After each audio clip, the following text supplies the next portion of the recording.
Bienvenue à notre rendez-vous avec Pierre Lessard.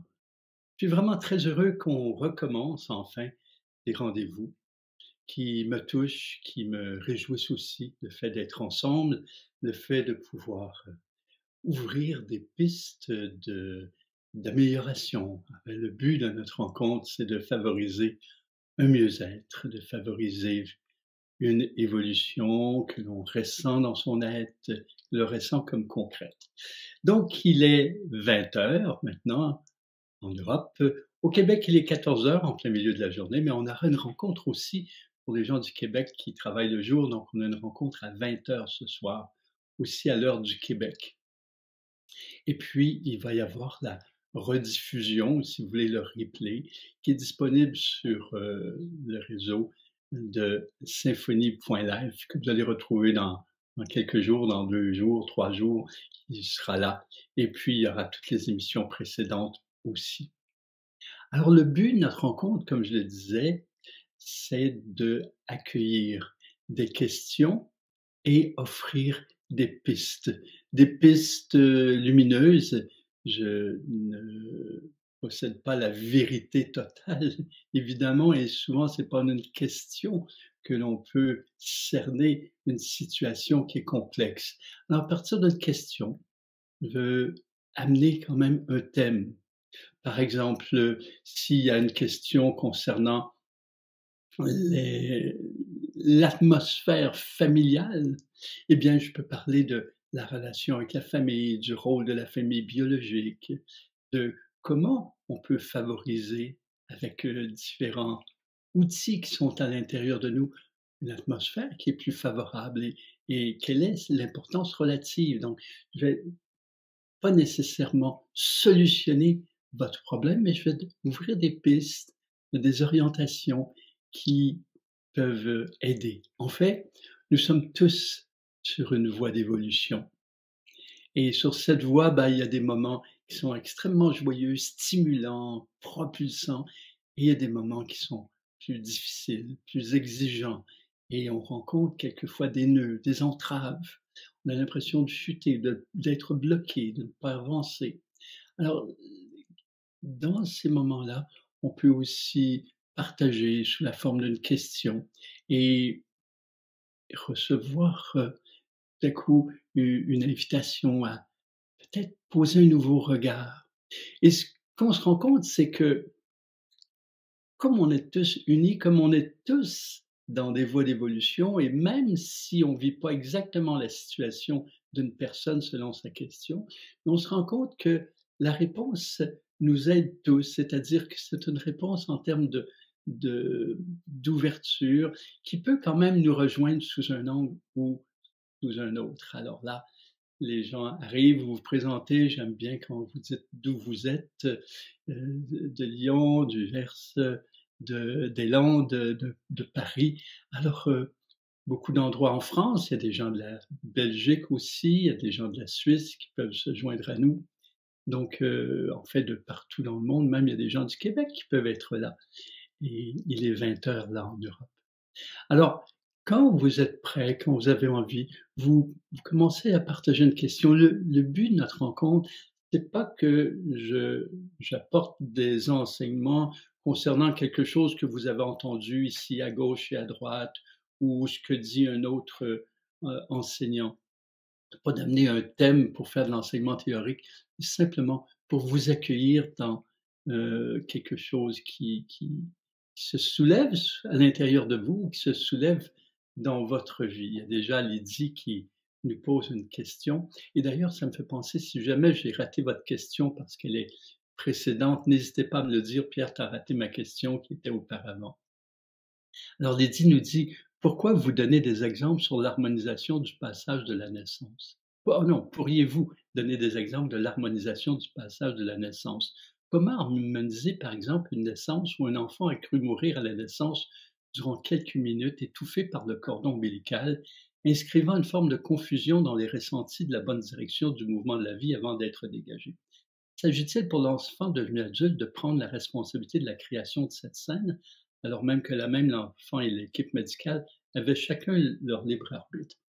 En fait, C'est une question intéressante pour le passage de la naissance et pour tous les passages. Comment on peut harmoniser ça? En fait, vous faites aussi référence à, un enseignement, heu, qui est une forme de un module sur l'harmonisation des différents passages de vie et dans ce module, ce qui est proposé, c'est de revivre l'expérience comme dans notre regard d'adulte éveillé, inspiré, comme ça aurait pu se passer. Ben, l'enfant, par exemple, qui naît qui a cru mourir parce qu'il était étouffé avec le cordon ombilical, eh bien, peut avoir par la suite des inscriptions qui se sont manifester. Alors, la sensation de mourir peut être associée aussi à la peur de mourir, à la peur de vivre aussi. Il peut y avoir différents éléments. Est-ce qu'il a il a inscrit en lui qu'il n'était pas suffisamment accompagné par rapport au fait qu'il n'était pas sécurisé? Et donc ce qu'il développe comme peur et peut-être comme croyance inconsciente, heu, peut affecter évidemment ses états, ses attitudes, ses comportements plus tard dans la vie. Alors il ne s'agit pas ici de responsabiliser un individu. Effectivement, ça peut créer une confusion. En fait, on peut imaginer moult inscriptions qui peuvent parvenir de ce moment. Généralement, il y a une première tension qui se crée et qui va, attirer une autre expérience plus tard, quelquefois, 1 année, 2 années, 3 années plus tard, qui vient s'ajouter. L'inscription, souvent à l'intérieur de l'être, provient de plusieurs expériences, à moins que la première ait été comme celle-ci extrêmement percutante. La la la peur de mourir, l'impression que en naissant pour vivre, tout à coup, c'est déjà la mort. Déjà, cet enfant à la naissance a déjà une vie. Il a déjà une vie de 9 mois, une vie dans laquelle il s'est développé des premières inscriptions. Ça, c'est important à réaliser, c'est que dans l'espace intra-utérin, cet enfant-là vit. Il ne vit pas comme un être humain, qui vit des expériences extérieures, mais il est en contact avec sa mère, il est en contact avec les vibrations qui sont autour d'elle et qui proviennent d'elle, et il développe une relation non seulement avec sa mère, mais avec l'extérieur, et il peut aussi, hein, voir des inscriptions se manifester en lui, qui peuvent être aussi de peur. Donc il y a peut-être déjà, provenant d'une vie antérieure ou provenant de la période intra-utérine, il y a peut-être déjà des inscriptions associées à la peur de mourir qui vont vraiment se manifester à nouveau dans la naissance avec leur cordon ombilical autour du cou. Ce que je veux dire par là, c'est que ça peut être une première expérience, ça peut être aussi une une expérience qui se situe dans un continuum d'expériences où la peur de mourir, la sensation qu'on n'est pas le bienvenu se sont manifestées. Donc, ça peut être complexe comme situation. Ce qui est important dans l'harmonisation de la relation, c'est que l'individu adulte qui a pris conscience de ce moment où il avait vécu vraiment une tension énorme, parce que le fait d'être étouffé, là, c'est des secondes qui paraissent très longues et qui créent des tensions énormes et épouvantables. Donc, lorsque l'adulte en a pris conscience de l'environnement de la scène et qu'il s'est lui-même totalement dévictimisé et évidemment dévictimisé les gens qui sont autour, alors il peut intérieurement créer, heu, si on veut, une plateforme énergétique dans laquelle il vit la naissance qu'il sait qu'il peut vivre. C'est-à-dire qu'on va faire comme si il pouvait revivre sa naissance. Donc il ne se resitue pas là-bas, mais il va créer un environnement et des sensations qui correspondent d'une naissance qui soit naturelle et simple. C'est-à-dire qu'il remplace la programmation de peur et de tension par une une autre programmation. Alors, en revivant sa naissance, ça ne veut pas dire que tout à coup, ils viennent de complètement nier ce qui était là. Ce qu'il veut changer par l'harmonisation en revoyant, revivant en sensation, donc il peut s'imaginer être, un enfant qui est au moment de la naissance, dans un environnement qui est chaleureux, dans un environnement qui est joyeux, dans un environnement amoureux. La naissance, c'est une célébration. Il peut voir, par exemple, qu'il naît. Il peut voir soit qu'il naît sans le cordon ombilical au niveau autour du cou, il peut voir aussi qu'il naît avec le cordon ombilical qu'on enlève immédiatement pour ne pas qu'il soit étouffé. L'idée, c'est que en revivant la scène de façon harmonieuse, il enlève de son inconscient l'image de terreur et de peur qui va par la suite tout de même avoir une influence conditionnée des états. C'est une façon d'harmoniser ce passage, bien sûr, mais aussi un premier niveau de, quand je dis un premier niveau, ça peut être un deuxième niveau de transformation de la programmation que a généré ce passage de vie. Alors, il y a d'autres approches, évidemment, selon l'ampleur de l'impact que ça a eu jusqu'à maintenant sur l'individu. Est-ce que ça vous éclaire, Lydie, par rapport à cette harmonisation? Ici, on a Condici. Ça, c'est un prénom que je ne connais pas. Je souhaite parler de la pratique de la méditation. Je médite depuis 20 ans, mais je n'ai pas connu d'extase. Ça, c'est intéressant aussi, Condici. La méditation est aujourd'hui vécue et compris de tellement de façons différentes. Et ce que je constate en discutant avec les gens, c'est que dès qu'il y a une intériorisation, que ce soit pour une visualisation, que ce soit pour une pacification, que ce soit pour développer une intention, une prière, la majorité des gens appellent ça méditation. Et c'est correct, il n'y a pas de souci.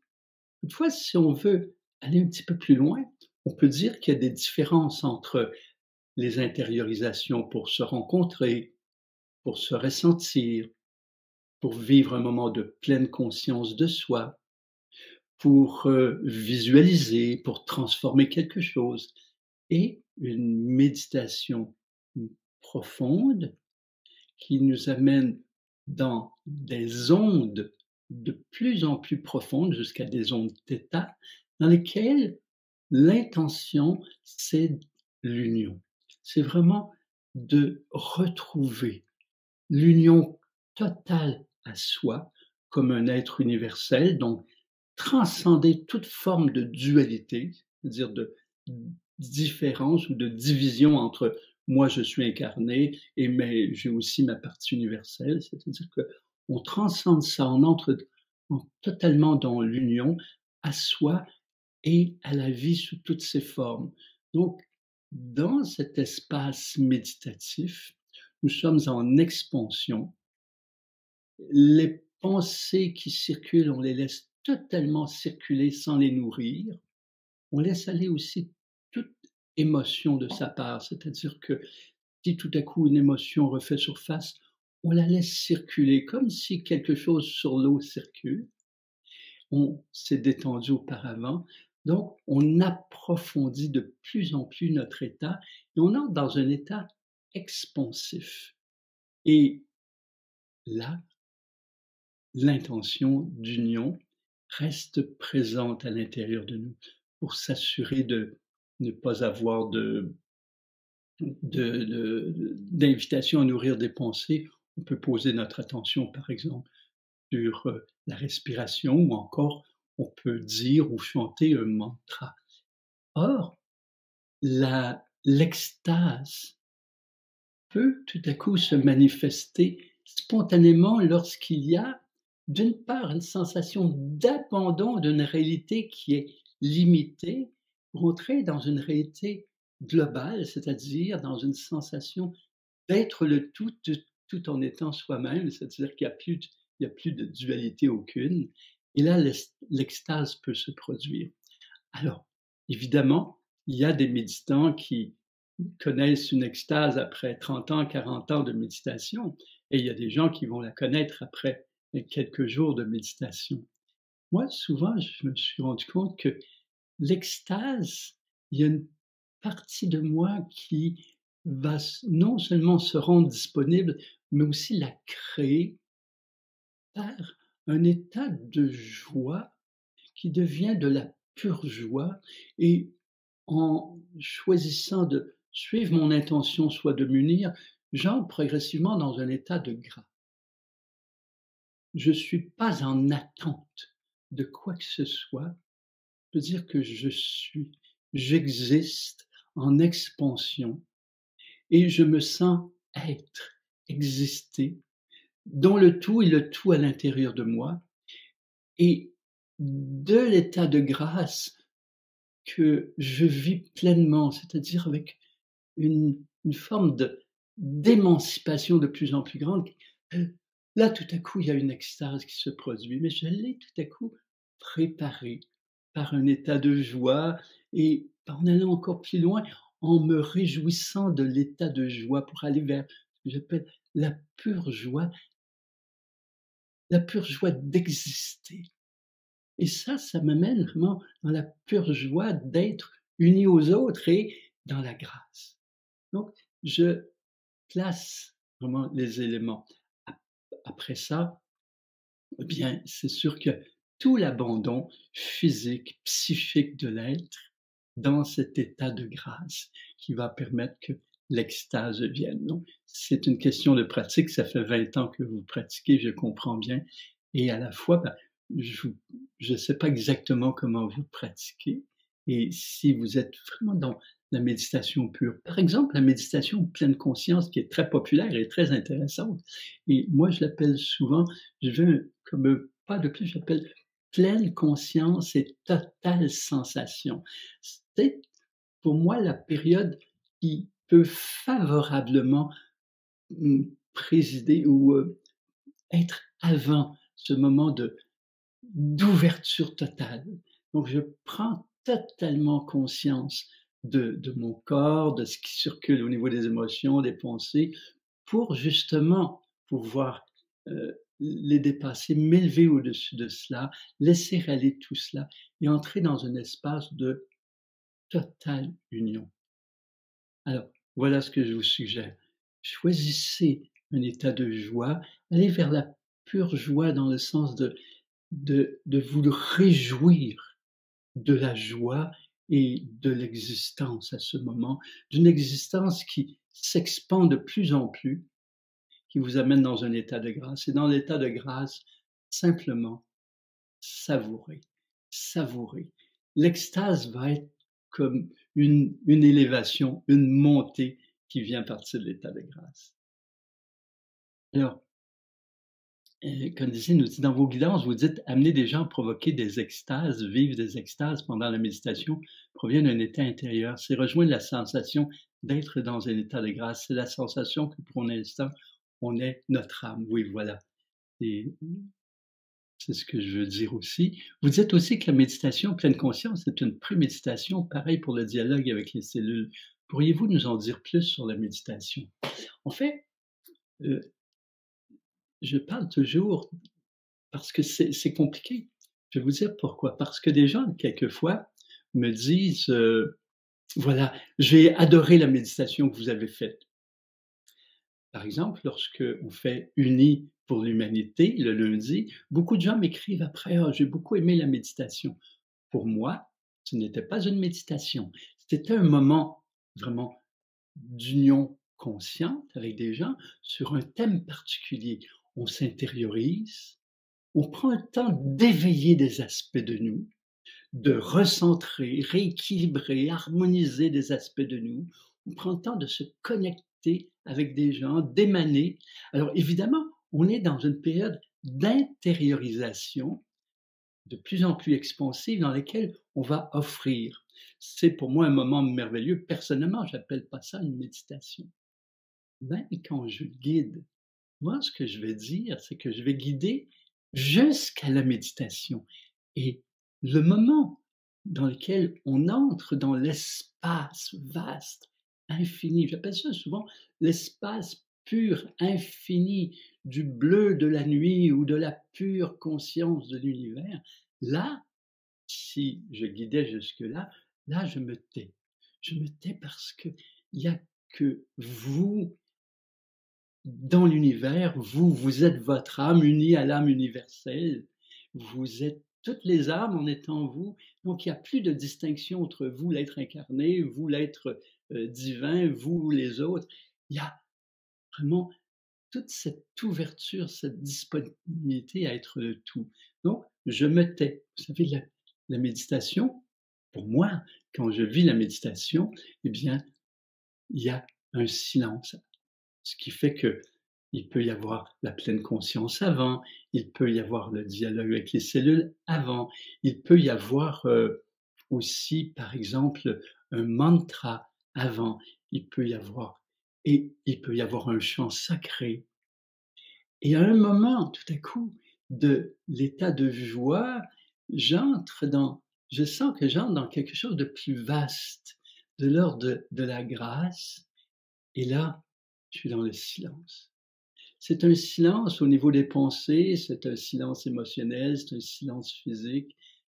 C'est vraiment la grâce d'être sans frontières. Il n'y a plus de frontières. Il n'y a plus d'identification à quoi que ce soit. C'est pas Pierre dans sa pièce de méditation qui médite, c'est un état de vastitude. Voilà. Alors, la pleine conscience, quand je dis c'est préméditatif, c'est pas péjoratif, c'est pas négatif. C'est que dans la pleine conscience, je prends le temps vraiment de être présent et je vais être à l'écoute et dans la sensation de ce qui circule dans mon corps, de ce qui circule au niveau émotionnel, de ce qui circule au niveau des pensées. Je peux même être dans la pleine conscience de ma façon d'être en contact avec ce qui m'entoure. J'entre dans un état de conscience élargi qui favorise par la suite l'abandon dans une conscience vaste que j'appelle l'espace bleu infini de l'univers. Donc, ça favorise. Quand je parle d'éléments de préméditation, c'est ce qui favorise l'expansion, l'état altéré ou j'ai plus un état où je sens mon corps, mais je fais pas d'effort pour ne plus le sentir. Je veux juste être vaste. Alors voilà. Alors, un autre nom qui m'est nouveau, Boken, est-ce qu'on prononce Boken? Difficulté depuis des années, malgré des travaux divers en approche, difficulté récurrente à m'aimer, me trouver belle. Alors, ça, c'est vraiment très, très important. Il y a 3-4 ans, avant ce qu'on appelle la pandémie, pendant 2 ans, où que j'étais, pour une conférence, pour un atelier, pour une formation, je demandais toujours au tout début, quelles sont les personnes qui ont plus de facilité à aimer les autres qu'à s'aimer? Et les gens levaient la main et 99 des gens ont de la facilité à aimer les autres et de la difficulté à s'aimer. Donc ça, c'est très révélateur. Alors lorsque je disais aux gens: «Tu peux aimer jusqu'au point égal à celui que tu t'aimes toi-même», ça crée vraiment toute une confusion. En fait, tu peux aimer autant que tu aimes toi-même. Et lorsque on invite les personnes à s'aimer et que les personnes entrent en contact avec elles, mais elles constatent, ressentent et voient différentes choses. Elles voient leurs blessures, leurs peurs, elles voient qu'elles ont des comportements comme ci, des paroles comme ça, des pensées dans cette orientation. Différents aspects que ces personnes se disent: «Mais je peux pas aimer ça». Par exemple, elles peuvent avoir des pensées parmi toutes leurs pensées, pas les seules pensées évidemment qu'elles ont, mais des pensées d'envie, de jalousie. Elles peuvent avoir des attitudes quelquefois refermées devant certains événements, devant certains individus. Elles peuvent avoir des comportements par moments qui sont plus secs, plus prompts ou plus réactifs. Et donc, ces personnes se disent, mais comment je peux me trouver beau? Comment je peux me trouver belle? Il y a des peurs, il y a des envies, il y a des difficultés à me réjouir. Comment je peux aimer ça? En fait, tout ce que je viens de décrire, je le nomme le personnage. Je nomme ça, si vous voulez, l'ego, je nomme ça le moi de survie, et ce n'est pas vous. Et sans culpabiliser, sans juger cela, vous pouvez avoir de la bienveillance vers cela. C'est un petit peu comme si je vous disais, votre enfant, vous l'aimez inconditionnellement. Et s'il renverse, pas volontairement, mais pas loin, son verre de lait, son verre de jus sur le clavier de votre ordinateur, vous n'êtes pas content. Et vous n'êtes pas content et vous lui dites, parce que vous lui aviez dit, fais attention pour pas faire ça. Et finalement, il l'a fait quand même. Eh bien, vous aimez tout de même votre enfant inconditionnellement. Vous aimez pas quand il n'est pas à l'écoute ou quand il veut attirer l'attention et qu'il fait un truc qui est pas chouette. Mais ne pas aimer cette partie de votre enfant, ça ne signifie pas que vous ne l'aimez pas. Eh bien, mettez ça face à vous-même. Lorsque vous avez des paroles, des comportements, des états que vous n'aimez pas de vous, cela ne veut pas dire que vous ne vous aimez pas ou que vous avez des raisons de ne pas vous aimer.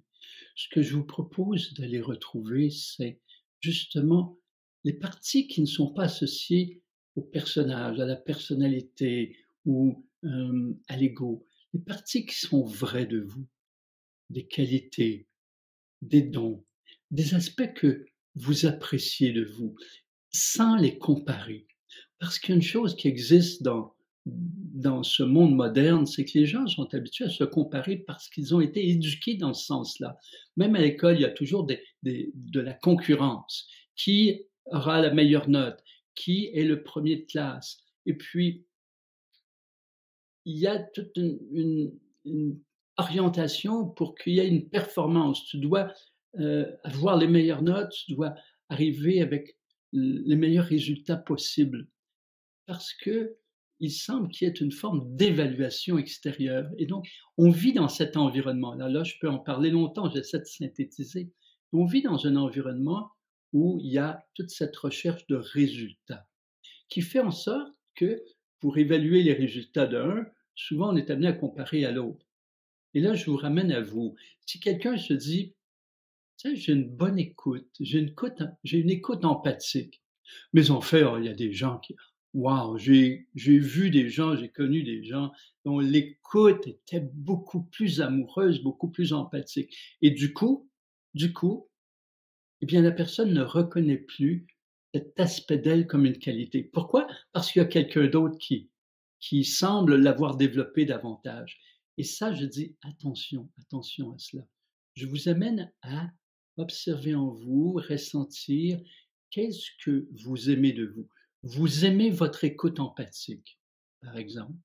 Vous aimez votre sens de l'humour. Ben, il y a des gens qui en ont plus que vous et il y a des gens qui ont plus d'écoute que vous. Mais ça n'a pas d'importance. Il y en a qui en ont moins. Ça finit plus quand on se compare et c'est que l'ego qui est en jeu. Et vous pouvez dire, tiens, la partie de moi qui écoute l'autre avec empathie, je l'aime. La partie de moi qui a de l'humour, je l'aime. La partie de moi qui peut communiquer, qui peut être tendre, qui peut être bienveillant, je l'aime, j'apprécie. Alors ce que je vous dis, commencez par laisser de côté ce que vous n'aimez pas de vous. Posez votre attention sur les aspects que vous aimez de vous en vous assurant de ne pas les comparer à qui que ce soit ou à quoi que ce soit. Et commencez par la suite à aimer cela de vous. Quelqu'un pourrait dire, je commence vraiment à apprécier mon regard sur les autres. Je regarde quelqu'un qui me parle, je le regarde avec bienveillance, je le regarde en accueillant. Donc j'ai un regard, j'ai de la bienveillance, j'ai de l'accueil et progressivement la personne découvre que c'est merveilleux. Elle va pas se dire: «Ouais, mais c'est pas avec ça qu'on va réussir sa vie». Attention, je vous parle de aimer les aspects de vous qui sont vous et progressivement quand vous commencez à le faire, ce qui est étonnant, c'est qu'au début, des fois, je demande ça dans plusieurs ateliers aux gens: «Faites-moi la liste de, vos qualités». Là, il y a quelques qualités, 5, 6, 7, 8. Alors je dis: «Vous arrêtez quand vous en avez 3 pages pleines». Quand les personnes me regardent comme ça et progressivement, en discutant avec les autres, sans se comparer, on en vient qu'à dire: «Tiens, j'ai des qualités et parmi mes qualités, il y en a que j'aime particulièrement» et ça vous permet de vous aimer sans qu'il y ait un résultat. C'est-à-dire que vous pouvez aimer votre bienveillance sans qu'il y ait un résultat qui vous prouve que vous êtes à la hauteur de la bienveillance. Vous vous sentez bienveillant? Alors aimez-vous dans cette bienveillance. Aimez-vous dans votre regard sur les gens. Mais en fait, je pourrais dire ça de toutes vos qualités. Observez vos qualités, allez ressentir lesquelles vous aimez le plus de vous. Et vous allez vous rendre compte qu'au début, il y en a quelques-unes et peu à peu, quand vous délaissez toute forme de concurrence, de regard sur l'autre pour l'évaluer, vous allez vous rendre compte que vous pouvez vous aimer pour plusieurs éléments. Hélène me dit: «J'ai un gros défi qui perdure avec mon obésité depuis plusieurs années.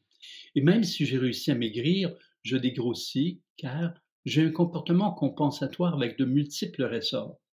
Lorsque j'ai réussi à passer un cap, autre chose me fait saboter mes efforts. Quel peut être un autre regard aidant?» Alors, j'avais écrit, en attendant notre rencontre sur ma feuille, j'avais écrit compensation. Je m'étais dit, si il y a un moment où il n'y a pas de questions, je vais parler des compensations. Et je parlais hier à une thérapeute et je lui disais que, par exemple, la nourriture euh, est aujourd'hui la compensation la plus fréquente, la plus facile et la plus compréhensible. C'est-à-dire qu'il y a l'alimentation, elle est facile, elle donne une saveur, elle donne une présence. Alors, avant d'aller plus loin là-dessus, je peux vous dire que d'abord, l'obésité n'est pas toujours le résultat de la nourriture.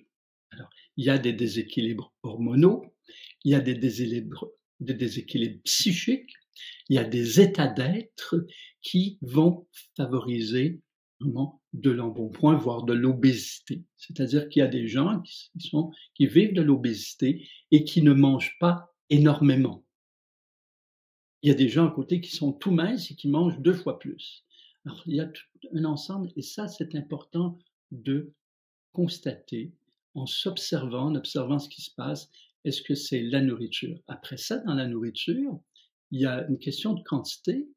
Il y a aussi il y a aussi une question d'organisation de la nourriture, c'est-à-dire de compléments alimentaires.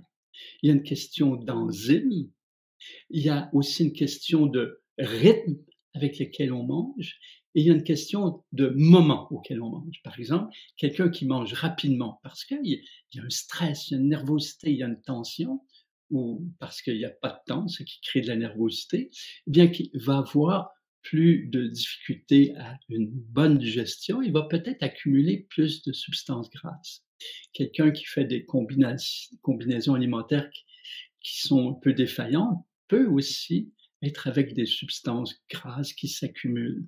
Aussi, les moments de nourriture. Alors si par exemple on mange juste avant d'aller dormir, ben, régulièrement, pas un soir, mais tous les soirs, eh bien ça a tendance à, hem, entraîner aussi de l'accumulation. Par exemple, moi, j'aime bien faire ce qu'on appelle aujourd'hui, c'est très à la mode, le jeûne intermittent. C'est-à-dire que On mange entre midi, une 13 heures, généralement je commence de 13 heures jusqu'à 20 heures, idéalement. Et quelquefois j'y arrive pas parce que je termine tard de travailler, donc ça peut aller à 21 heures. Mais j'essaie de respecter ça, de 13 heures à 21 heures. Et donc je me suis rendu compte que ça fait en sorte que peut maintenir plus un état de santé, un état de bien-être et un poids. Donc, la première chose, c'est d'observer l'ensemble et non pas simplement la quantité de nourriture. Donc, quand on s'aperçoit qu'il y a vraiment une compensation, donc compensation, c'est qu'on mange des aliments qui nous font plaisir, et qui font pas nécessairement plaisir à notre corps, qu'on les mange à toutes sortes de moments et qu'on les mange quelquefois en trop grande quantité, alors il y a une compensation. La première chose alors, quand on se rend compte qu'il y a une compensation, c'est de poser notre attention sur qu'est-ce que l'on compense. Alors, vous savez, on peut tout de suite se mettre à être très discipliné, faire des diètes, etc. Et ça fonctionne un certain temps et après ça recommence. Pourquoi? Parce que il y a une compensation et il est fondamental de regarder ce qu'on compense. S'il y a une compensation, c'est qu'il y a un manque de satisfaction, voire une insatisfaction. Pour moi, l'être humain a à obtenir sa dose de satisfaction chaque jour, dans l'ensemble de sa vie, mais chaque jour, de telle sorte que lorsqu'il est à la fin de sa journée et qu'il n'a pas eu de satisfaction vraiment profonde pour lui-même, alors il a tendance à en chercher parce qu'il n'a pas son dosage de satisfaction et il va en chercher dans des moyens simples, rapides, comme la nourriture. D'autres, ce sera l'alcool. D'autres, ce sera un abus de quelque chose. D'autres, ce sera une autre activité. Tout peut être compensatoire. Manger, ce n'est pas une compensation. Par contre, à un certain niveau, manger n'importe quoi, n'importe quand ou à n'importe quelle heure, eh bien, ça peut être l'expression d'une compensation. Alors, qu'est-ce que vous compensez? L'idée que je propose, c'est de ne pas culpabiliser. Parce que s'il y a une compensation, il y a une insatisfaction ou un manque de satisfaction. Et là, il est naturel que vous ayez envie d'être satisfaite parce que la satisfaction, c'est une forme de joie, c'est une forme de bien-être et ça favorise l'amour de soi. Alors, on a envie de s'aimer et pour s'aimer, eh bien, la joie d'être, la joie de vivre, la joie d'exister sont des éléments fondamentaux pour apprécier qui on est et s'aimer. On observe qu'est-ce que vous compensez. Alors, ce que vous compensez peut être de plusieurs niveaux. J'appelle ça des chapiteaux aussi, plusieurs chapiteaux de votre vie. Ça peut être, par exemple, au niveau dans votre relation avec votre famille biologique.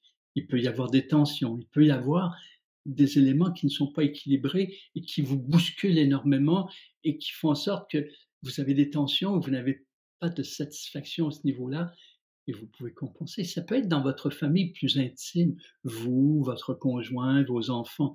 Là, il peut y avoir un déséquilibre pour lequel vous allez compenser. Peut-être c'est la solitude. Quelquefois, il y a des gens qui sont dans la foule tout le temps et qui se sentent seuls dans la foule.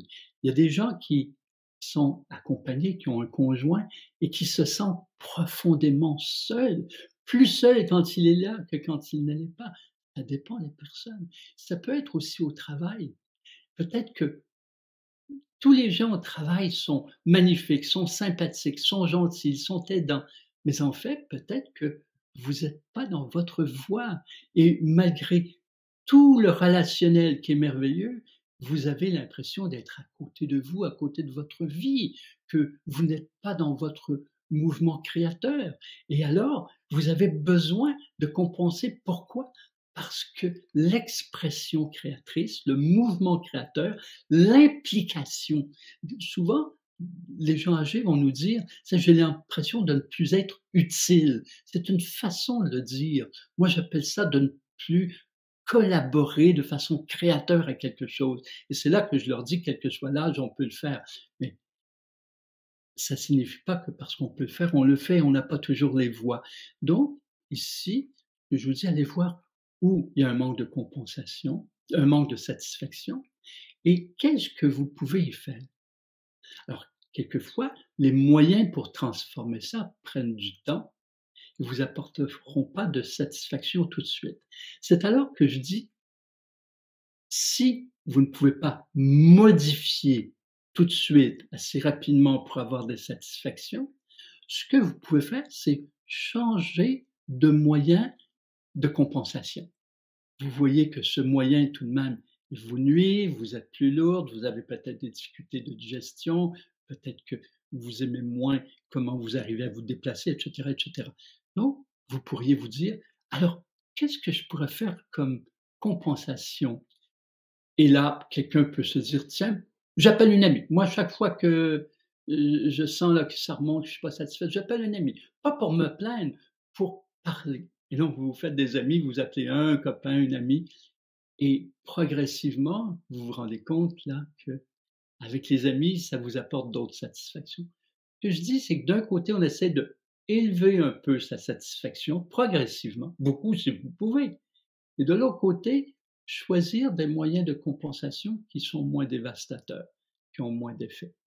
Et progressivement, vous délaissez les compensations et vous élevez les satisfactions. Qu'est-ce que vous en pensez? Je continue avec Gabriel qui nous dit: «Le décès récent de ma mère ravive des blessures infantiles que je croyais guéries. Je me sens aussi libéré que je n'ai plus besoin de tenir. Je me sens aussi libéré que je n'ai plus besoin de tenir.» Le décès de la mère, c'est toujours important. C'est toujours un moment, de passage dans la vie d'un être humain, quel que soit le niveau de relation qu'on a avec la mère. En fait, un des rôles, très importants de la mère, c'est celui de nous aider à nous reconnaître. La reconnaissance de soi pour en arriver qu'à éviter d'attendre la reconnaissance de l'extérieur. Alors, il y a des mamans qui ne l'exprimeront pas comme je le dis, mais qui le portent, qui sentent. Ils ont d'autres mots, ils n'ont pas de mots, mais ils le sentent et c'est ce qu'ils font. Il y en a d'autres qui le saisissent moins et il y en a d'autres qui sont pas là. Ils sont pas là du tout parce qu'elles ont des difficultés, elles ont des problèmes à plein de niveaux et ce qui fait en sorte qu'il peut y avoir des moments extrêmement difficiles. Donc, vous parlez de blessures infantiles, elles sont nombreuses. Elles peuvent être autant de manque d'attention que d'un trop plein d'attention, c'est-à-dire des enfants qui sont couvés à l'extrême, qu'ils étouffent dans une attention beaucoup trop grande, d'autres avec beaucoup d'autorité, d'autres qui sont laissés tellement à eux-mêmes. J'ai vu des enfants, moi, qui, à 3 ans, les parents qui les aiment, leur demandent ce qu'elles veulent manger, où elles veulent aller. Ils demandent tout et l'enfant, ce qu'il inscrit dans lui, c'est que les parents savent pas du tout se guider, ils sont perdus dans leur vie. C'est ce que l'enfant inscrit en lui, c'est que lui, il est pris pour décider, on lui donne des responsabilités, alors que l'intention, c'était vraiment de plaire à l'enfant. Alors, les blessures infantiles sont tellement nombreuses, elles sont plus que des blessures infantiles, ce sont des blessures d'humains parce qu'elles se représentent sous d'autres formes pour qu'on puisse les solutionner. C'est-à-dire qu'une blessure qui se présente à l'âge de l'enfant, eh bien, qui crée une séquelle, qui va créer de la peur d'être vécu à nouveau, donc la peur d'être blessé une deuxième fois, qui crée des croyances, croyances de ne pas être à la hauteur, croyances de ne pas être aimé, croyances de ne pas être aimable. Et cela crée par la suite des attentes, des attaches, des comportements qui sont plus ou moins déviants selon les personnes. Eh bien, ces blessures-là créent des inscriptions et souvent ça se répète par la suite, un peu plus tard, dans la petite enfance, au niveau de l'adolescence. Et donc, ça fait en sorte que l'inscription s'intensifie. Le but de ça, pourquoi on attire à nouveau, c'est pour poser un nouveau regard là-dessus. Le regard que l'enfant de 3 ans, quelquefois, ne peut pas poser, eh bien, à 14 ans, 15 ans ou à 25 ans, 30 ans, on peut le poser. Ça donne comme d'autres occasions de modifier les choses. Alors, lorsque la mère décède, il y a une coupure de cette relation. Attention, on peut toujours maintenir une relation avec sa mère qui est décédée. Il y a comme une coupure de rôle, pas de relation, je me reprends. Coupure de ce rôle d'une personne qui est là pour m'aider à me reconnaître. Donc, il y a une coupure avec le fait qu'elle a joué son rôle ou elle ne l'a pas joué. Il y a plus d'attente. Là, il y a un laisser libre parce qu'on n'a plus l'attente inconsciente d'être, juste aimé à un point tel qu'on apprend aussi à s'aimer, à se reconnaître, ou bien il y a plus d'attente concernant des éléments qui n'ont jamais été donnés. Donc comme vous savez, il y a des gens qui attendent que de leur père, qui attendent leur mère toute une vie. Alors, au décès de la mère, il y a vraiment un passage. Alors c'est pour ça qu'on peut parler aussi de sensation de il y a plus besoin de tenir, on laisse aller. Maintenant, ces blessures infantiles, même si, que vous dites que vous croyez guéries, il y a 2 éléments dans ça, Gabriel. Il y a la guérison en termes d'inscription et il y a la mémoire. C'est-à-dire qu'on peut dissoudre une inscription, on peut remplacer la programmation qui s'est installée, parce que dans l'inconscient s'installe une programmation. Alors, une blessure de l'enfant qui génère tout le processus, la peur, la croyance, etc., génère une programmation qui oriente un comportement, un état, des pensées, des paroles et un comportement en général. Or, on peut guérir la mémoire extérieure, c'est-à-dire que tout à coup, il y a, par exemple, un pardon, une rédemption de la mère, une rédemption de l'environnement, de soi. Il y a une compréhension globale et il y a une guérison de la relation avec la mère. La guérison de la relation avec la mère ne signifie pas qu'il y a guérison à l'intérieur de soi. Non pas par rapport à la mère, par rapport à qui s'est inscrit, l'inscription qui est là, pour laquelle on ne mettra pas de faute, s'il vous plaît, parce que oui, c'est facile de mettre la faute sur la mère, sur le père, sur l'un, sur l'autre, sur soi, etc. Mais en fait, on constate qu'il y a des rôles à jouer qui ont été joués, plus ou moins. Et puis, tout à coup, il y a des choses qui se passent. Alors, comme je vous dis, on peut guérir la mémoire, c'est-à-dire qu'on sait que ces choses-là se sont passées, on a fait un retour là-dessus, on s'est dit, par exemple: «Je comprends, ma mère était dans un état de déséquilibre ou dans une méconnaissance ou une ignorance de ceci, cela, c'était un moment de tension», et cetera. On peut tout expliquer pour en venir qu'à dire: «Voilà, moi, je je suis totalement pardon, je suis rédemption envers maman et cette mémoire-là ne me touche plus, je me sens plus blessé de mon enfance». Toutefois, à l'intérieur, la programmation peut rester. Et quelquefois, c'est l'inverse, c'est-à-dire qu'on a découvert quelle était la programmation, c'est-à-dire quel type de comportement encore présents à l'âge adolescent, adulte, sont générés par ces inscriptions et on fait en sorte de changer la programmation. Il reste qu'il peut y avoir quelque chose qui reste. On a l'impression d'avoir guéri vraiment cette inscription, l'avoir remplacée, donc c'est fait.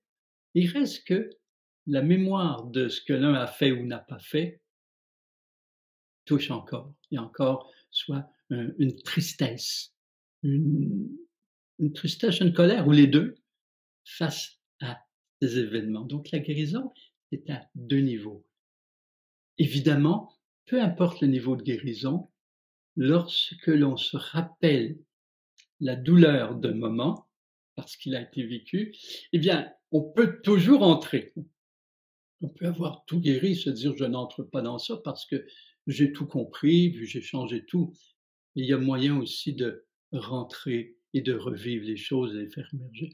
Or, quand la maman quitte, il se peut qu'un ou l'autre des 2 aspects qui n'a pas été guéri ou guéri totalement, parce que quelquefois dans des processus de guérison, il y a une guérison d'une grande partie de la chose et quand on pense que tout est fini, souvent, il y a des petits résidus qu'on occulte. On se dit: «Bon, je laisse aller là, c'est assez». J'entends ça souvent, quelqu'un me dit: «Non, c'est assez. Là, j'ai fait mon rituel, j'ai tout fait, là, c'est suffisant». Alors qu'il peut y avoir des résidus et au départ de la mer, ça peut remonter. Donc, on est tous dans un parcours où par moment, on va revisiter des choses. Allez revisiter sans vous culpabiliser, allez revisiter et essayer de voir quelle partie de la guérison a été faite ou quelle partie n'est pas faite. J'espère que je m'exprime suffisamment clairement. Alors, Gabriel ajoute: «Et j'ai peur des changements que je sens indispensables dans ce passage. Je crains réagir plutôt que poser de nouveaux choix.» Et en fait, vous avez raison, en fait, pas de craindre, mais d'être conscient de cela. Parce que quand il y a une blessure, elle a créé tout dans la structure que j'appelle la structure du personnage, elle a créé certaines programmations. Ces programmations font en sorte qu'il n'y a pas de choix, il y a une réaction. C'est ça la grande différence. Programmation, réaction, versus un choix qui nous amène à une action. Alors, est-ce que c'est un choix libre ou si c'est programmé, une réaction? Alors, ce qui est important, c'est d'en être conscient. Vous l'êtes conscient de ça, Gabriel. Si vous êtes conscient de cela, alors prenez le temps d'aller vérifier. Voilà. Qu'est-ce que ces blessures enfantines ont créé à l'intérieur de moi? Qu'est-ce qu'elles ont créé dans ma relation avec ma mère?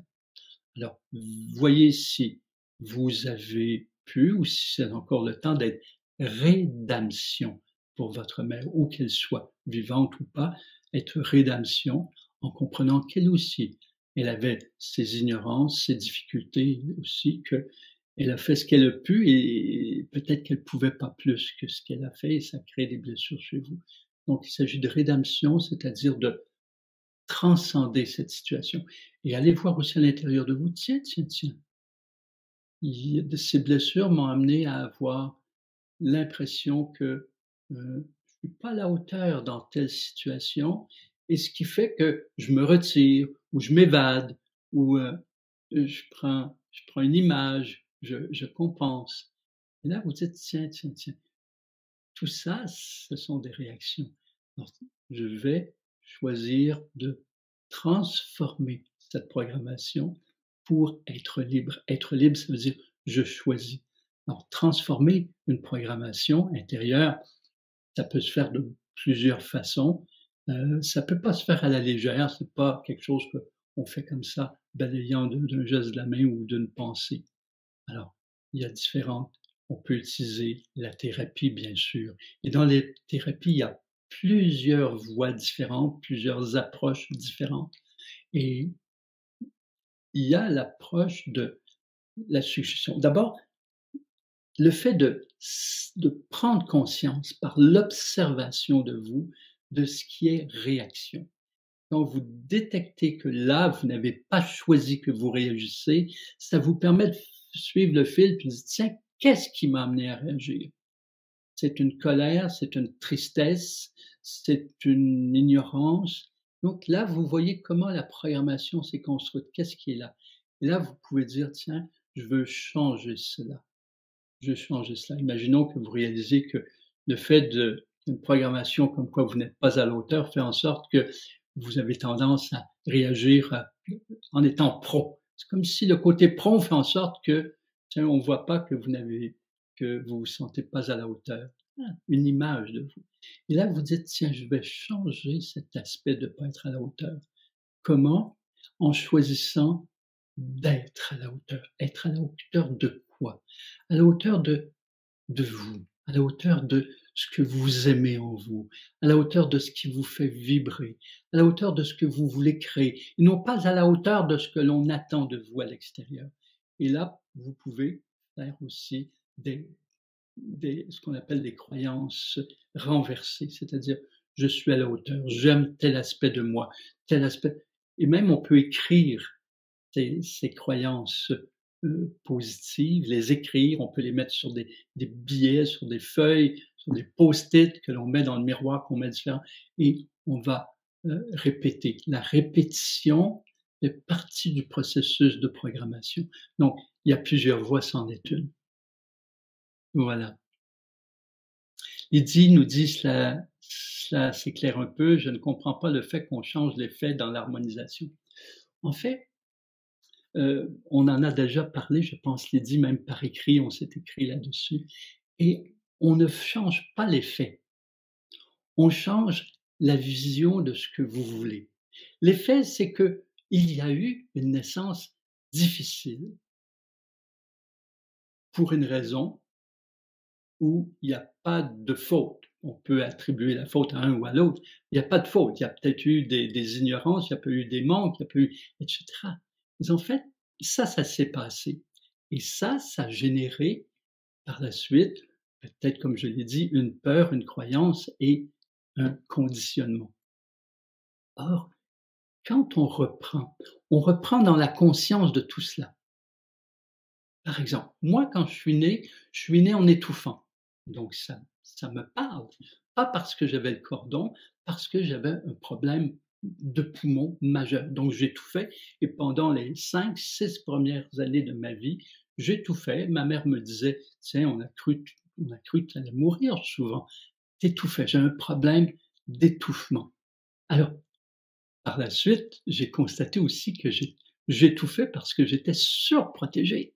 J'étais dans un cocon surprotégé, justement parce qu'on voulait s'occuper de moi et j'étouffais dans ça. Alors, cette sensation d'être emprisonné dans mes poumons, emprisonné dans ma relation là, familiale, parce qu'on s'occupe trop de moi, a fait en sorte vraiment d'orienter ma jeune enfance et mon adolescence dans laquelle j'étais enfermé, j'étais emprisonné, j'étais intériorisé, pas extériorisé.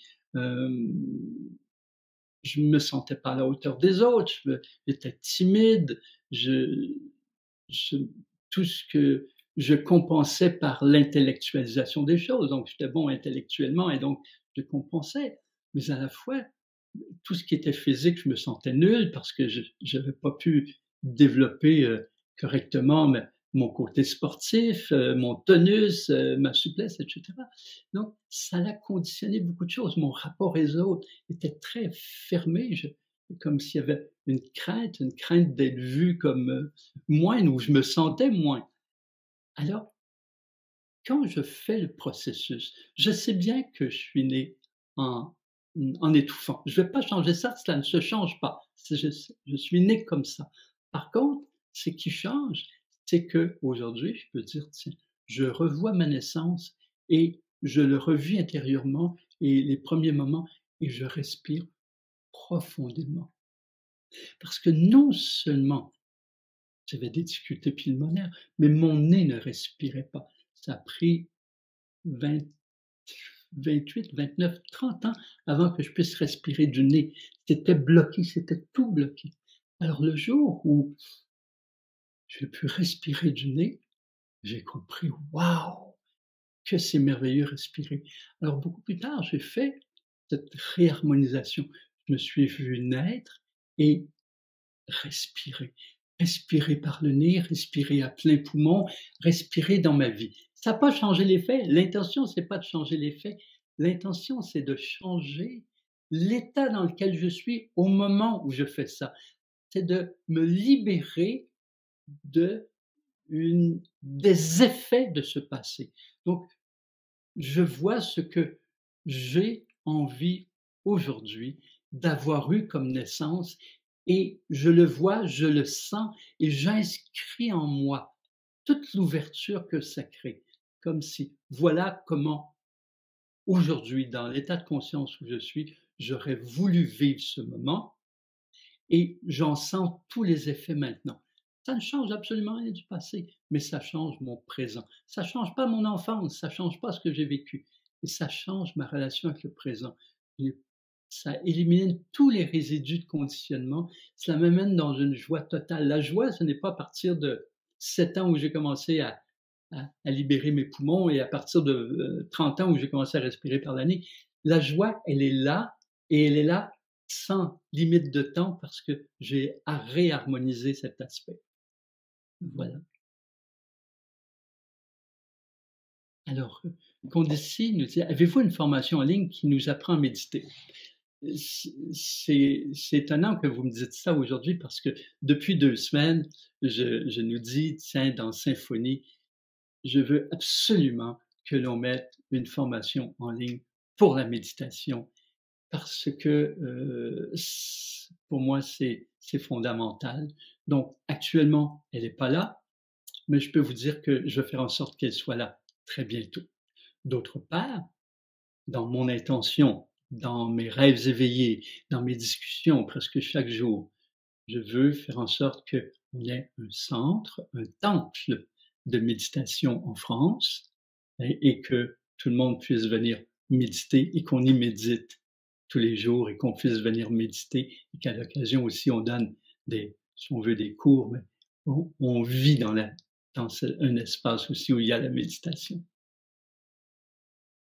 Alors, il y a quelqu'un ici, chez Symphonie, qui s'appelle Christine Falaise, qui est une enseignante aussi de méditation et de pleine conscience. Donc, elle donne des cours actuellement en présentiel au Québec et éventuellement aussi, il y aura des cours, ne serait-ce que des propos sur la pleine conscience et sur la méditation. C'est deux éléments qui, pour moi, sont distincts. Alors, c'est de ça vous parlez, la pleine conscience. D'accord? Donc, ça s'en vient rapidement pour moi. Le début de 2023, il devrait y avoir quelque chose à ce niveau. Pascal nous dit, qu'en est-il réellement du karma?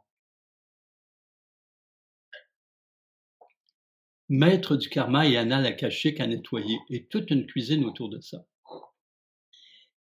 Quand il y a de grosses choses dans la vie, et depuis longtemps, alors que d'autres aussi expliquent qu'il n'y a pas de karma, un autre niveau de conscience de soi, alors ras-le-bol, aller travailler ici ou ça. Oui, je comprends par moments, ça peut être compliqué et je comprends quand vous dites aussi, il y a toute une cuisine autour de ça. En fait, on va commencer peut-être par se dire qu'il y a différents, vocabulaires. Chaque enseignant utilise certains mots qui sont devenus peut-être courants ou à la mode et à la fois utilise son propre vocabulaire. Ce qui fait que quand vous écoutez un, quand vous écoutez l'autre, ben, il y a des vocabulaires et il n'y a pas toujours des relations directes. Tiens, lui prend tel mot pour dire telle chose. Quelquefois, c'est décalé, c'est en quinconce un peu les choses et ça devient difficile de se situer. Alors, le karma est associé à la loi de cause à effet. On parle d'une loi universelle que souvent je parlais de la loi du boomerang. Alors, vous lancez un boomerang et il vous revient. Maintenant, il vous revient sous une forme ou sous une autre. Il vous revient. Alors, d'autre part, on observe la vie comme étant un mouvement dans un continuum de mouvements. Souvent, un jour, quand j'étais jeune, une amie m'avait dit, j'ai trouvé l'expression si bonne que je vous la redis et je la dis souvent, c'est comme si vous arrivez au monde comme quand vous entrez dans un film, mais vous n'avez pas vu le début et vous ne savez pas la fin. Vous savez, vous allez au cinéma, mais vous arrivez au milieu du film. Donc là, vous avez, quand vous écoutez le film, vous essayez de comprendre. Vous ne comprenez pas tout. Vous faites des interprétations. Hein, il a peut-être dû se passer cela, ça va peut-être amener ça. Et vous avez des surprises parce qu'ils s'alignent d'un côté, vous ne savez pas pourquoi. Eh bien, l'analogie que je fais, c'est comme si notre vie est au milieu d'un long parcours d'existence. Souvent, il y a des gens qui ont de la difficulté avec cette vie avant la vie. Alors, je dis aux gens, est-ce que vous croyez à la vie après la vie? Est-ce que vous pensez qu'il y a la vie après la vie? Si vous pensez qu'il n'y a pas d'autre vie que celle-là, évidemment, là, c'est autre chose. Mais d'un autre part, si vous pensez que oui, il y a quelque chose qui se continue différent, on ne sait pas quoi, on a quand même des messages qui nous viennent de gens qui sont décédés. J'ai eu beaucoup d'explications de ma vie par des gens qui ont vécu des NDE, des Near Death Experience. Eh bien, s'il y a une vie après la vie, il y a une vie avant la vie. Alors, on parle d'un continuum. Maintenant, dans mes mots, je veux dire, est-ce que avant cette vie, vous étiez sur Terre? Peut-être que oui, peut-être que non. Donc, pour moi, la réincarnation, qui est associée aussi à tout tout ce grand thème du karma, c'est une nouvelle incarnation. Et est-ce qu'on était sur Terre? Je ne sais pas. Ça dépend des personnes. Parce que pour moi, il y a différents plans de conscience. Il n'y a pas que la Terre où il y a la vie. Il y a la vie partout dans l'univers et dans différentes dimensions. Donc, vous avez vécu, votre âme, votre esprit ont vécu à différents endroits et peut-être sur Terre aussi. Donc, quoi que soit votre passé, eh bien, votre passé, il continue à vibrer dans vous. C'est-à-dire que quand on a compris, senti, transcendé un aspect, il est passé. Par exemple, imaginons que quelqu'un vous ait dit quelque chose. Quelqu'un vous a dit: «Je suis pas d'accord» et vous avez compris que la personne n'était d'accord avec rien de vous, rien de ce que vous dites et qu'elle est très fâchée de vous et qu'elle croit en rien de vous. Si vous avez des explications avec la personne et puis que, heu, vous voyez que c'était sur un petit point banal, bon, c'est passé, c'est transcendé, vous n'avez pas de ressentiment et votre relation est encore parfaite. Donc, ça n'existe plus. La personne peut être votre grand ami, ça n'existe plus, c'est passé. Vous avez tous vécu des choses comme ça. Eh bien, dans le continuum de nos vies, on vit des expériences difficiles et d'expériences joyeuses qui sont intégrées, c'est-à-dire qu'on a dépassé, qu'on a transcendé. Et il y en a d'autres qu'on n'a pas transcendé. Alors, dans une compréhension plutôt hindoue, la notion de karma est vue un peu différemment que chez la majorité des Occidentaux. C'est-à-dire que l'on voit, par exemple, que si tu fais des gestes mauvais dans une vie, mais dans l'autre vie, on va faire des gestes mauvais à ton égard. Si dans une vie tu es pauvre, eh bien dans l'autre vie tu seras riche. Si tu es malade, tu seras en santé. Comme si tu as le retour comme ça. Eh bien, moi, les enseignements des maîtres que j'ai reçus, c'était plutôt dans le terme de continuum. Par exemple, si vous vivez une expérience d'abandon, où vous avez l'impression que on vous a vraiment abandonné parce que vous n'étiez pas aimable, vous n'étiez pas intéressant, etc. Et que vous quittez une expérience de vie avec cette sensation que vous n'êtes pas à la hauteur, vous n'êtes pas aimable et que vous êtes abandonné. Eh bien, le retour, c'est que vous arriviez aussi dans une autre vie pour continuer à transcender ce que vous n'avez pas fait à un moment donné. Mais c'est pas linéaire. Ça veut pas dire que l'autre vie exactement la précédente, il s'est passé ça. C'est pas linéaire. Mais à un moment donné, vous avez vécu l'expérience de l'abandon que vous n'avez pas comprise et vous êtes resté victime de ça. Et donc, dans une autre incarnation, ben, le thème de l'abandon se présente. Il se présente et il va se représenter pour que vous puissiez transformer votre relation avec ce thème, que vous puissiez le transcender. Alors, le karma, en fait, est la réponse à la loi de cause à effet. Il y a une cause, il y a un effet. Or, j'ai fait souvent des, même en France, je me souviens, vous vous souvenez de Guy Corneau? Je faisais un atelier avec Guy Corneau, je pense que c'était Isis Osiris, c'était un atelier où il y avait beaucoup de monde. Et dans cet atelier-là, une journée, j'amenais tout le monde dans une expérience de retour dans le passé pour vivre quelque chose sous le thème de la violence. Évidemment, il y avait beaucoup de thérapeutes qui pouvaient aider ce qui se passait. Eh bien, pourquoi je dis ça déjà? J'ai fait aussi des ateliers où on allait visiter ce que j'appelais des mémoires joyeuses, des mémoires lumineuses. On allait revisiter des éléments qu'on a vraiment intégrés et qui sont à l'intérieur de nous, mais que pour une raison ou pour une autre sont cachés, occultés. On n'en prend pas de conscience et on fait émerger des aspects de nous qui sont merveilleux. Ceci étant dit, ce qui n'est pas résolu du passé, comme ce qui est résolu, c'est en vous actuellement. C'est-à-dire, ce qui est résolu fait partie de votre beauté, que vous l'ayez détecté ou non. Et ce qui n'est pas résolu fait partie des thèmes, des charges qui sont là, pour lesquels vous pouvez attirer des situations qui les mettent en évidence. Donc, on n'a pas besoin nécessairement de retourner dans le passé. parce que tout est tellement présent. Il reste que les éléments que vous vivez aujourd'hui peuvent être le fruit du passé. Prenez un exemple complet avec quelqu'un qui a, par exemple, été abandonné de son conjoint. Imaginons que dans une vie, son conjoint l'abandonne, elle se remet en couple avec un autre conjoint qui l'abandonne, puis elle a un groupe d'amis qui tout à coup quitte. Elle quitte même cette expérience de vie avec l'impression qu'elle est abandonnée, elle est victime de l'abandon des autres. Elle naît dans cette vie, et dans cette vie, dès la naissance, son père n'est pas présent, son père a quitté sa mère. Elle naît comme ça, déjà avec le thème de l'abandon. Puis, déjà à l'enfance, elle est à la crèche, vous savez, elle se fait une petite copine, ils sont très très près l'une de l'autre, et un jour, la petite copine ne se présente plus. Pourquoi? Ses parents ont déménagé tout simplement. Mais la petite, elle a 3 ans, elle n'a pas expliqué tout ça, elle ne savait pas comment expliquer tout ça, elle ne le savait peut-être même pas. Autre que la personne, elle, dans le thème de l'abandon, vit ça comme un autre abandon. Parce que ce soit un, un mouvement réel ou une interprétation, elle le vit comme cela, et ainsi de suite. Donc, cette personne, elle aura à transcender ce thème.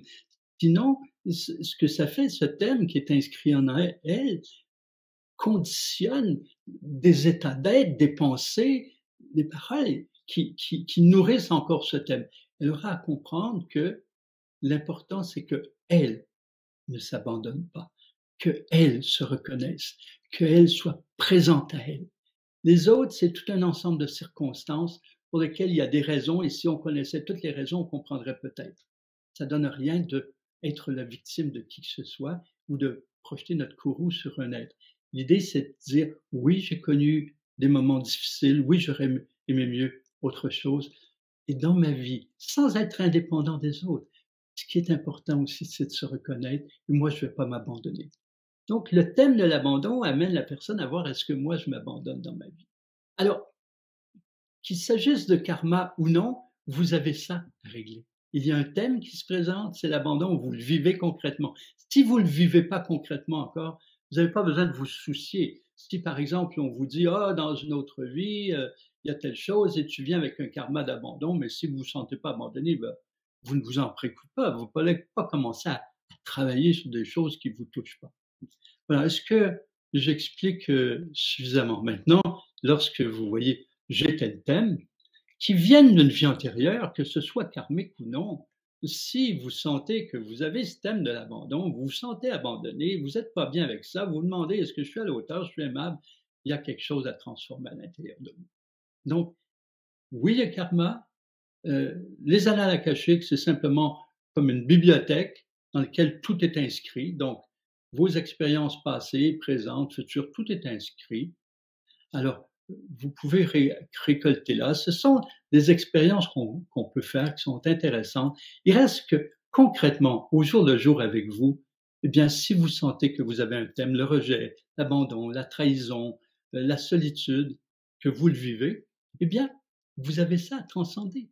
Vous avez ça à transcender pour votre mieux-être. Eliane me dit, c'est OK pour les compensations, le regard plus vaste, plus large. Je suis aussi au jeûne intermittent. Bon, chouette. Lydie nous alors elle dit: «Cette fois, l'exemple est éclairant». Je suis content Lydie parce que j'essaie de vous en parler et des fois, on ne trouve pas toujours le bon mot. Tant mieux si c'est plus clair. On dit ici aussi: «En France, quelle synchronicité». Oui, en France parce que, bon, je serai en France particulièrement, bon, je fais des allers-retours, j'y étais il y a pas si longtemps, particulièrement, je serai en France là, du début mars jusqu'en juin. Je serai là, il y aura déjà aujourd'hui, j'ai planifié au hameau de l'Étoile, il y aura certainement, heu, un programme de 3 jours sur, l'initiation aux différentes dimensions de l'être. Je vais faire ça. Il y aura des choses aussi à Lausanne, il y aura des choses aussi à Aix-en-Provence, à Montpellier. Donc le programme je vais vous présenter ça bientôt. Voilà, je ne sais pas quelle heure il est, mais il est déjà l'heure, il est déjà 21h15. et puis je vois que ça tombe avec le moment où il y a plus de questions. Alors, on va se laisser comme ça. On se retrouve la semaine prochaine, même heure ou dans la même inscription et je suis heureux d'être avec vous. J'espère que vous le sentez. Je suis très, très heureux d'avec vous, de partager, mes expériences. Je remercie Joanne qui est en ligne là, qui facilite, vos entrées ou qui est là pour vous aider dans les difficultés de vous connecter. Je remercie Isabelle, Isabelle Lefrève qui est celle qui a généré cette idée que je sois en ligne avec vous. J'ai beaucoup de choses à vous présenter et je vous dis actuellement, il y a la pause d'ouverture du cœur tous les jours. C'est une forme de calendrier de l'Avent où pendant une minute, on vous invite à fermer les yeux et à faire vivre ce thème en vous toute la journée. Alors, ça vous est offert sur les réseaux sociaux et c'est sur le site de Symphonie aussi, symphonie.live. Vous allez avoir tout le début si vous l'avez raté depuis le 1er décembre. Merci à tout le monde. Merci d'être là. Merci à toute l'équipe et à très bientôt.